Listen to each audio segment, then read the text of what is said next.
Philadelphia Flyers wrapping up a two-game road trip tonight. They're in Las Vegas. It is Flyers After Dark for the first time this season as they take on the Vegas Golden Knights. Hello, everyone. Welcome inside T-Mobile Arena here in Las Vegas. Alongside Tim Saunders, I'm Brian Smith with this Flyers game day preview. Flyers coming in off a game in Dallas where they were happy with everything but the exact final result. They were able to come back and erase a couple of deficits.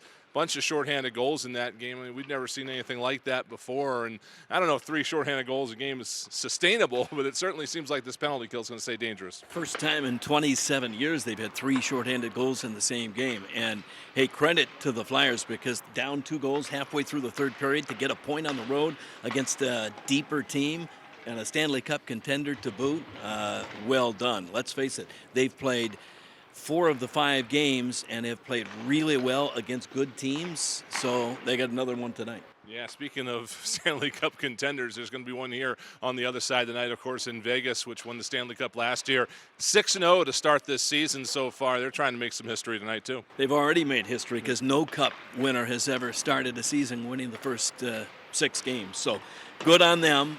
It's basically the same team. They didn't have the cap room to change the roster much. I guess if you win the Cup, why would you change that much?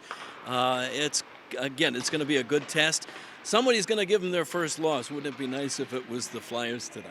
Flyers going with the same lineup tonight. Carter Hart, though, will be back in net, of course, after he had the last game off in Dallas. And, this has proven to be a scrappy team to this point. This is a team that's really hard to plan for. You almost just kind of have to withstand it.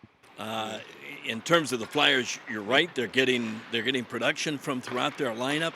The top line, Sean Couturier, granted he's coming back from almost 2 years missed of hockey, but he's been better defensively already than I thought, shutting down Connor McDavid.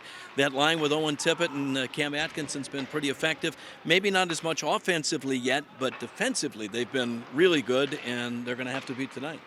We caught up with some of the Flyers in the locker room after the skate here today as they talk about getting ready for Vegas. So hopefully just continue to build on that. Obviously tonight's going to be a really good test for us, playing probably the best team in the league. So, it's going to be really crucial for us to hold on to pucks and, make those little plays. I think we're all on the same page right now, and that's been a big key for us. We want to be aggressive and take away a lot of time and space, and I think everybody's done a great job. And even if there is any questions, we're all helping each other. Before the skate, Flyers head coach John Tortorella talked about what it takes to take on the Vegas Golden Knights. As far as the forward group, it's a pretty good defensive forward group. Can that help with the young defensemen, or is that kind of a separate thing? No. I think you've got to play. We're trying to concentrate to play in 5s, offensively playing 5s in the neutral zone, playing 5s in the defensive zone. We're banged up in the back end. We didn't expect Stalzy with Belt. We didn't expect Risto to be missing this time. I don't want us to go into a shell defensively. I think we have made strides in our mindset of taking chances offensively, surfing up, our defense surfing up in the neutral zone, not always backward skating. We've made really good strides with our mindset there because I think we need to score more goals. I've told you guys that from the get-go. So again, it's the Flyers and the Vegas Golden Knights tonight here at T-Mobile Arena in Las Vegas. It is going to be a late one. The puck drop is now 11:17 Eastern time. I think Fridgie can stay up that late, right? Insomniacs and third shifters is who we're going to have tonight, but hopefully the Flyers can end this little 2-game road trip on a good note and come home with a big win over the Stanley Cup champs. Well, you can catch the telecast on ESPN tonight, and Timmy and Todd Fedoruk will have the call of the game for you on 97.5 The Fanatic, so you can follow along with us late night back in Philadelphia as the Flyers take on the Vegas Golden Knights.